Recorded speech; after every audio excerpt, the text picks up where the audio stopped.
আলাইকুম রহমতুল্লাহ বারাকাতুহু। প্রিয় দর্শক, দেশে এসব কি চলতেছে? আমরা সবাই জানি যে রুহুল আমিন সে পলাতক ছিল। তো আজকে সে হুট করে বাইতুল মুকাররমের মতো একটা স্থানে সে হামলা করেছে।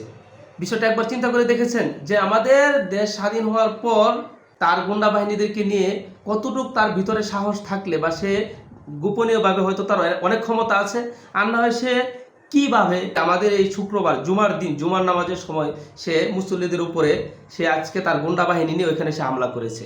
চিন্তা করেন, সে এতদিন পলাতক ছিল, কতটুকু তার সাহস থাকলে সে আজকে আবার আসছে সে জুমার নামাজ পড়াইতে।